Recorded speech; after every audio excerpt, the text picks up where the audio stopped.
अब हमें देखना है कि सोलर एनर्जी के क्या क्या एडवांटेजेस हैं ओवर जो हम लोग जो फॉसिल फ्यूल से जो एनर्जी हम पैदा करते हैं उसके रिस्पेक्ट में।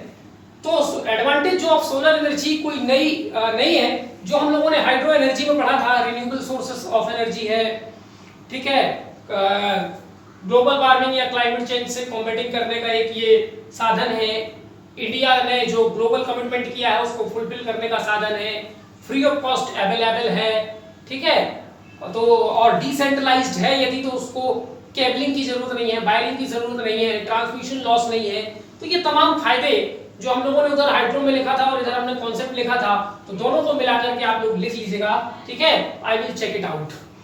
गवर्नमेंट ने कुछ खास इनिशिएटिव्स लिए हैं टोटल रिन्यूएबल एनर्जी को प्रमोट करने के लिए, और उसमें से पर्टिकुलरली सोलर एनर्जी को प्रमोट करने के लिए। तो हम देखते हैं कौन कौन सी जो स्टेप्स हैं वो लिए गए हैं। भारत सरकार ने ministry of new and renewable energy, दुनिया के उन चुनिंदा देशों में से एक देश है भारत, जिसने रिन्यूएबल एनर्जी के लिए एक सेपरेट मिनिस्ट्री बनाया है, ठीक है। तो ये हमारे कमिटमेंट को शो करता है कि how much we are giving importance to renewable energy resources. तो नोडल एजेंसी है ministry of new and renewable energy, और यही सभी प्रकार की रिन्यूएबल एनर्जी पर फोकस करती है, रिसर्च एंड डेवलपमेंट करती है। तो सोलर एनर्जी के लिए भी यही जो इंस्टीट्यूट है वो कमिटेड है। नेशनल सोलर मिशन 2008 में लॉन्च किया गया था, ठीक है। इसी को जवाहरलाल नेहरू के नाम से भी जाना जाता है। तो Jawaharlal Nehru national solar mission या only national solar mission, both are the same things. ये आपको का होमवर्क है, ये आपको करना है। इसके बाद में Indian renewable energy development authority, मैं आपको पहले बता चुका हूं कि ये एक एनबीएफसी है जो सोलर पावर समेत सभी प्रकार की रिन्यूएबल एनर्जी को फंड प्रोवाइड करती है, ठीक है। National institute of solar energy, national institute of solar energy, ये भारत में सोलर एनर्जी के सेक्टर में आर&डी करने वाली सबसे बड़ी संस्था है। इसी प्रकार से solar energy corporation of India, इसी में आप लिख सकते हैं solar energy corporation of India limited, ये भारत में सोलर पार्क और अल्ट्रा मेगा सोलर प्रोजेक्ट्स वगैरह को इंप्लीमेंट करने का काम करती है। सोलर एटलस ऑफ इंडिया, ठीक है, national institute of wind energy ने सोलर एटलस ऑफ इंडिया बनाया है, जिससे ये पता चलता है कि भारत के किन किन जगहों पर सोलर पोटेंशियल सबसे ज्यादा है। Ultra mega solar power project scheme लाया गया है। सूर्य मित्र स्कीम लाया गया है, जिसका ऑब्जेक्टिव है क्वालिफाइड वर्कफोर्स जो सोलर सेक्टर में काम कर सके उनको तैयार करना। Sustainable rooftop implementation of solar transfiguration of India, short में इसको कहा जाता है सृष्टि। ये एक स्कीम है to promote rooftop solar power plants in India. छत के ऊपर सोलर पैनल लगा करके जो पावर जनरेट की जाती है उसको बोला जाता है rooftop solar power plants. RBI included renewable energy under priority sector lending. तो भारत सरकार ने एक कदम उठाया है कि अब जो भी एंटरप्रेन्योर्स जो हैं सोलर एनर्जी के क्षेत्र में या रिन्यूएबल एनर्जी के क्षेत्र में कोई स्टार्टअप स्टार्ट करना चाहते हैं या उससे रिलेटेड कोई इंडस्ट्री स्टार्ट करना चाहते हैं, तो सरकार उनको काफी किफायती रेट पर प्रायोरिटी सेक्टर लेंडिंग के अंतर्गत जो है ऋण मुहैया करवाएगी। National green energy programme Bharat सरकार ने बनाया है, जिसमें सोलर एनर्जी का भी अपना एक इंपॉर्टेंट रोल है। ग्रीन एनर्जी कॉरिडोर, किसान ऊर्जा सुरक्षा एवं उत्थान महाभियान कुसुम योजना, जिसमें कसक लोगों को कहा गया है कि आप अपनी भूमि पर सोलर पावर प्लांट लगाइए और उसका उपयोग आप कीजिए, और अगर उससे ज्यादा अपने जरूरत से ज्यादा एनर्जी आप प्रोड्यूस कर पा रहे हैं तो उसे आप सेल आउट भी कर सकते हैं, जिससे आपको एक एक्स्ट्रा इनकम जनरेट होगी। फ्लोटिंग सोलर पावर प्लांट्स जगह जगह पर, खास करके कैनाल्स में, रिजर्वायर्स में, डैम्स वगैरह में ये फ्लोटिंग सोलर पावर प्लांट्स लगाए जा रहे हैं। हाईवेज में भी लगाए जा रहे हैं, ठीक है, हाईवे के आसपास जो जमीन पड़ी रहती है। इंटरनेशनल सोलर अलायंस भारत और फ्रांस ने मिलकर के शुरू किया है। वर्तमान में इसके 70 के आसपास कंट्रीज इसमें हो चुके हैं। फिर है इंटरनेशनल कोलैबोरेशन, भारत को जो अंतर्राष्ट्रीय संस्थाएं हैं रिन्यूएबल एनर्जी के सेक्टर में उनके साथ कोलैबोरेट करना चाहिए, जैसे कि इंटरनेशनल एनर्जी एजेंसी और इंटरनेशनल रिन्यूएबल एनर्जी एजेंसी, ठीक है। तो इसका आप लोग दोनों संस्थाएं क्या हैं ये भी आप लोग देख लीजिएगा। अब हम और क्या सजेस्ट कर सकते हैं भारत सरकार को ताकि सोलर एनर्जी को हम ज्यादा और बेहतर ढंग से डेवलप कर सकें। तो पहली बात, एक जो बहुत बड़ी प्रॉब्लम हमने पढ़ी थी, प्रॉब्लम या चैलेंज क्या है लैंड एक्विजिशन। कई बार क्या होता है कि बहुत फर्टाइल लैंड को भी जो है एक्वायर कर लिया जाता है, जिससे एग्रीकल्चर को लॉस होता है, बायोडाइवर्सिटी को लॉस होता है, या वहां के रहने वाले लोगों को किसी प्रकार की समस्या पैदा होती है। ठीक है, तो उसका एक सरल उपाय यह है कि सरकार को ऐसे जगह सोलर पावर प्लांट के लिए एक्वायर करना चाहिए जो बेस्ट लैंड के रूप में पड़े हों, अर्थात जिसका कोई इकोनॉमिक यूज, जिसका कोई एनवायरमेंटल यूज ना हो। ठीक है, promoting decentralisation solar power plant. Decentralising या डिसेंट्रलाइज सोलर पावर प्लांट माने जहां पर एनर्जी सोलर पावर बन रही है वहीं पर कंज्यूम कर लिया जाए। ऑफ ग्रिड नेचर के सोलर पावर प्लांट को प्रमोट भारत सरकार करना चाहिए। वो बहुत कम इकाई की होती है, बहुत कम लागत पर जो है उसको इंस्टॉल किया जा सकता है, उसके लिए केबलिंग और ट्रांसमिशन की जरूरत नहीं पड़ती। Strengthening manufacturing of solar devices. अभी मैं आपको बता चुका हूं कि हम लोग सोलर सेक्टर में इंपोर्ट पर डिपेंड करते हैं।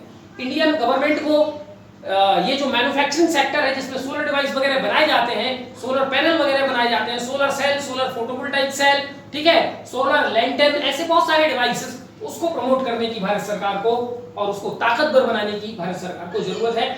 Hybrid solar power plants. Hybrid solar power plants क्या होते हैं? क्योंकि जो सन है वो दिन में जो है अपनी एनर्जी का सोर्स जो है दिन में पहुंचाता है, रात में नहीं पहुंचाता। तो ऐसे जगहों पर जहां पर विंड की स्थिति अच्छी है और दिन में सनलाइट अच्छी होती है, तो वहां पर हाइब्रिड नेचर का पावर प्लांट लगाया जाता है जो दिन में सोलर पावर से जनरेट होती है और रात में विंड पावर से जनरेट होती है। ऐसे डिवाइसेस को, ऐसे पावर प्लांट्स को हाइब्रिड पावर प्लांट्स कहते हैं और ऐसा हिमाचल प्रदेश में एक इंडिया लगा चुका है। ठीक है, 5वें नंबर पे है स्ट्रेंथनिंग फाइनेंशियल मैकेनिज्म।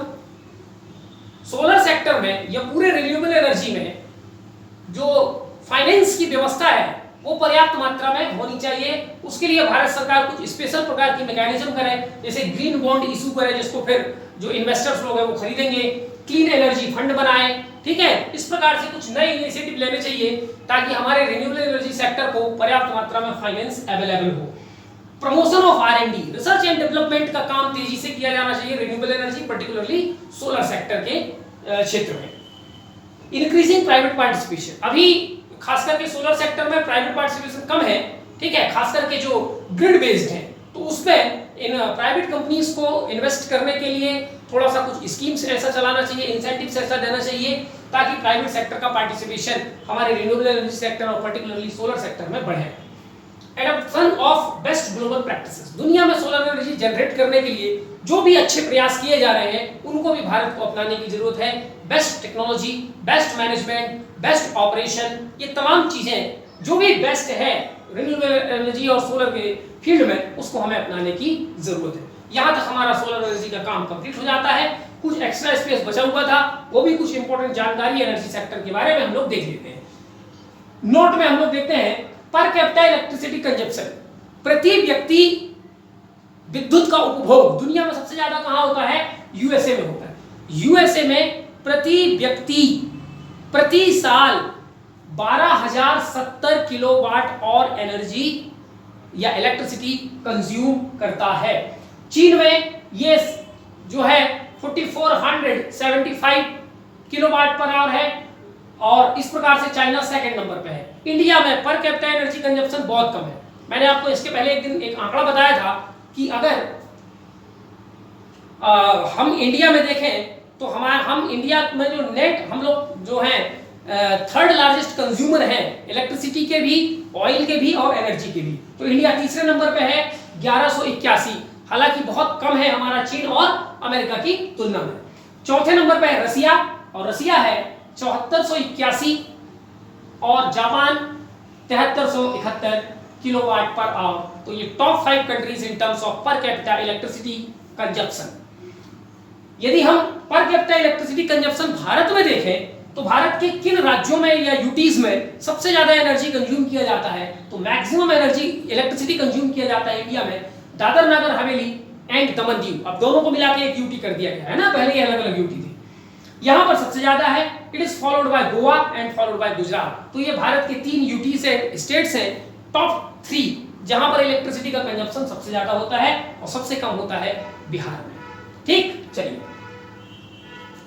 कुछ और नोट्स देखते हैं। वैसे तो रिन्यूएबल एनर्जी का काम ministry of new and renewable energy करती है, लेकिन मिनिस्ट्री ऑफ पावर में काम करने वाली एनटीपीसी भी रिन्यूएबल एनर्जी के क्षेत्र में आजकल काम करना स्टार्ट किया है। और एनटीपीसी ने टारगेट बनाया है कि वो 32,000 मेगावाट रिन्यूएबल एनर्जी पैदा करेंगे 2030 तक। जो एनटीपीसी द्वारा टोटल एनर्जी जो वो पैदा करती है, थर्मल एनर्जी और गैस बेस्ड एनर्जी, तो एनटीपीसी 2030 तक जितनी एनर्जी पैदा करती है उसका 25% यानी लगभग 32,000 मेगावाट एनटीपीसी रिन्यूएबल सोर्सेज से पैदा करेगी। ठीक है, तो ये भी भारत सरकार का और मिनिस्ट्री ऑफ पावर का रिन्यूएबल एनर्जी के सेक्टर में एक फोकस कॉन्सेंट्रेट करने वाली बात है। India's net energy import dependency, अगर हम टोटल एनर्जी डिपेंडेंसी की बात करें इंडिया पर, जो कि इंपोर्ट पर डिपेंड करती है, तो एवरेज है उसका 40%। यदि हम पर्टिकुलर में बात करते हैं तो क्रूड ऑयल में हमारी डिपेंडेंसी 87% इंपोर्ट पर है, नेचुरल गैस में 47%, कोल पर 27% और इलेक्ट्रिसिटी में 0.35%। यानी इलेक्ट्रिसिटी में हमारी स्थिति बहुत अच्छी है। हम जितनी इलेक्ट्रिसिटी कंज्यूम करते हैं उतना हम जनरेट करते हैं। तो हमारी एनर्जी डिपेंडेंस के आधार पर ये मैंने आपको आंकड़े बता दिए। 2019-20 में इंडिया कुछ इलेक्ट्रिसिटी एक्सपोर्ट भी करता है, कुछ इंपोर्ट भी करता है। ठीक है, हम इंपोर्ट कहां से करते हैं? हम खुद इधर भूटान में, नेपाल में अपने पावर प्लांट लगा करके वहां एनर्जी पैदा करते हैं और फिर उसको इंपोर्ट कर लिया, उनसे खरीद लिया जाता है। ठीक है, और उन्हीं में से कुछ देशों को, जैसे अफगानिस्तान को जो है हम इलेक्ट्रिसिटी एक्सपोर्ट करते हैं। तो हमारा 2019-20 में इलेक्ट्रिसिटी का एक्सपोर्ट रहा लगभग 8500 गीगावाट आवर और हमने इंपोर्ट किया 8650 गीगावाट आवर। तो हमने एक्सपोर्ट ज्यादा किया, इंपोर्ट कम किया। इसको कहा जाएगा इलेक्ट्रिसिटी ट्रेड सरप्लस। हमारा इलेक्ट्रिसिटी में ट्रेड सरप्लस रहा है 2019-20 में। कितना सरप्लस रहा है? 2850 गीगावाट आवर हमारा सरप्लस रहा है। ठीक है, तो किसी साल हम एनर्जी ज्यादा एक्सपोर्ट करते हैं। 2019 ये जो आंकड़ा मैंने बताया आपको ऊपर वाला, ये 2018-19 का है। तो 18-19 में इंडिया ने एक्सपोर्ट कम किया था, इंपोर्ट ज्यादा किया था, इसलिए इलेक्ट्रिसिटी हमने इंपोर्ट में लिखा 0.35%। लेकिन अगर हम 2019-20 की बात करेंगे तो हमने इलेक्ट्रिसिटी इंपोर्ट कम किया है, एक्सपोर्ट ज्यादा किया है। तो ये ईयर वाइज थोड़ा मोड़ा कम ज्यादा होता रहता है, लेकिन ओवरऑल इलेक्ट्रिसिटी के सेक्टर में हम जितना कंज्यूम करते हैं उतना हम अपना प्रोडक्शन भी कर लेते हैं।